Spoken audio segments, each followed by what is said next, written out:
Mahasiswa bisa nggak kira-kira tidak lulus pada saat sidang skripsi? Mau tahu jawabannya? Ayo kita bahas. Assalamualaikum warahmatullahi wabarakatuh.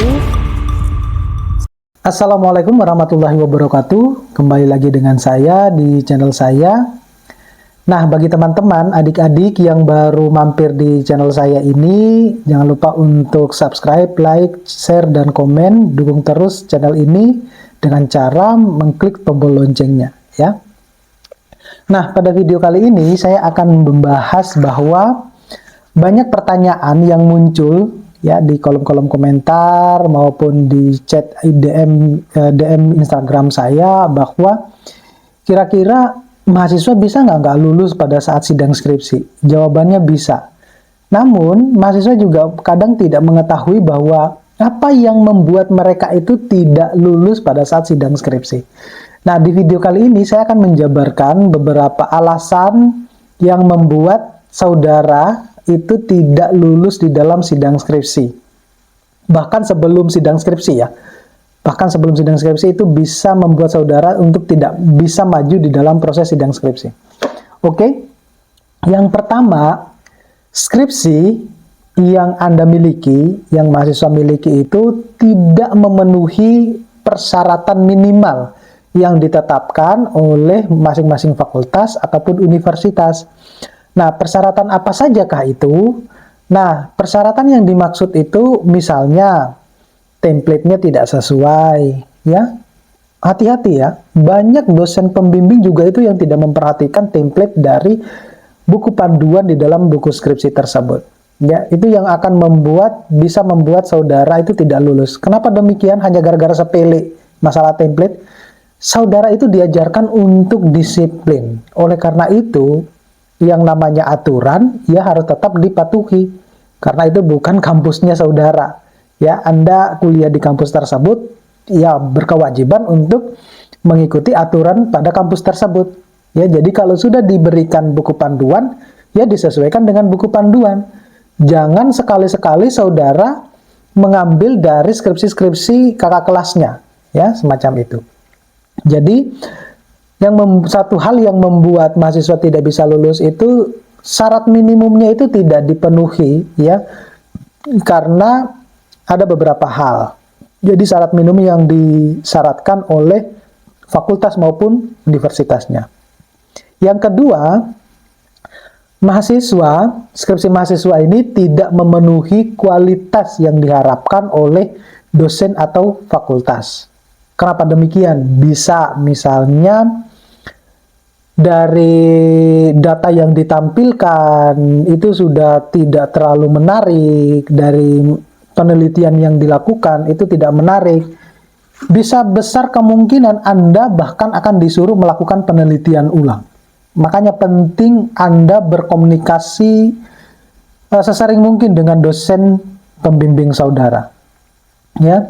Jadi ini juga yang akan membuat saudara itu sebelum sidang skripsi bahkan sudah dinyatakan bahwa Anda tidak boleh ikut dalam proses sidang skripsi. Kalau sudah pernyataan begitu, dengan kata lain Anda berarti gagal di dalam sebelum sidang skripsi. Ya, jadi pastikan bahwa skripsi saudara itu memenuhi standar yang diharapkan oleh masing-masing dosen yang ada di fakultas, terutama ya sesuai dengan kriteria dosen penguji mungkin, ya.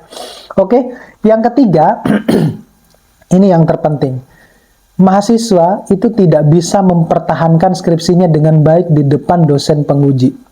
Contohnya, ketika dosen penguji itu bertanya ke mahasiswa, apa yang dia tanyakan semuanya ada di buku skripsinya, dan mahasiswa tidak bisa menjawabnya, maka sudah bisa dipastikan Anda tidak akan lulus. Udah deh, nggak usah nunggu pengumuman. Anda sadar sendiri aja. Kalau misalnya setiap kali ditanya oleh dosen penguji, Anda tidak bisa mempertahankan atau tidak bisa menjawab sesuai dengan apa yang Anda tulis, itu sudah akan menjadi, ini ya, kalau misalnya tidak bisa menjawab ya, itu sudah akan menjadi pertanyaan besar di dosen penguji bahwa apakah skripsi ini saudara yang kerjakan atau orang lain. itu. Kemudian yang keempat, skripsi mahasiswa ini tidak memiliki kontribusi yang signifikan ya, terutama di dalam bidang ilmu yang berkaitan. Nah, itu penting sekali buat mahasiswa ketika mencari topik itu harus selalu yang up to date. Seringkali sudah saya sampaikan di video-video saya yang lain, makanya nonton video saya yang lain secara full ya biar tahu ya. Kenapa demikian? Karena skripsi yang Anda buat itu kan akan dibaca oleh orang banyak. Ya, mungkin kalau misalnya itu bermanfaat buat penelitian orang lain, maka akan diadopsi, akan disitasi oleh orang banyak. Nah, kalau tidak ada kontribusi yang signifikan ya, artinya Anda hanya melakukan penelitian hanya untuk memenuhi persyaratan biar Anda lulus, ya tidak juga semacam itu, ya. Jadi, harus memiliki kontribusi yang jelas. Tapi kalau tidak ada kontribusinya di dalam penelitian, di dalam Anda melakukan penelitian, ya sudah. Nah, bagaimana kita bisa mengetahui bahwa penelitian ini tidak memiliki kontribusi yang lain? Adalah penelitian yang dilakukan berulang-ulang dengan topik yang sama. Nah, itu. Kalau penelitian dengan topik yang sama dilakukan berulang-ulang, ya, meskipun tempatnya berbeda, variabelnya tidak dirubah, ya sudah. Alamat sudah, saudara tidak akan pernah lulus itu. Sudah di dalam sidang skripsi. Oke, jadi penting buat saudara untuk mengetahui hal-hal apa saja yang bisa membuat saudara itu gagal atau tidak lulus di dalam sidang skripsi. Jangan terlalu terburu-buru mengumpulkan buku skripsinya hanya karena ya waktunya sudah harus mengumpulkan. Tetapi pastikan betul-betul semuanya mulai dari formatnya ya sesuai dengan strukturnya.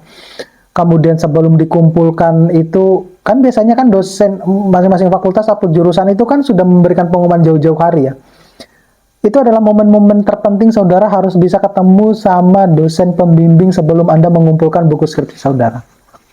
Ya. Jadi pastikan betul-betul bahwa apa yang nanti Anda kumpulkan itu jangan sampai membuat Anda gagal di dalam sidang skripsi. Kan sayang betul kalau misalnya Anda sudah bekerja keras mati-matian selama 1 semester ini, kemudian gagal hanya gara-gara hal-hal yang sepele.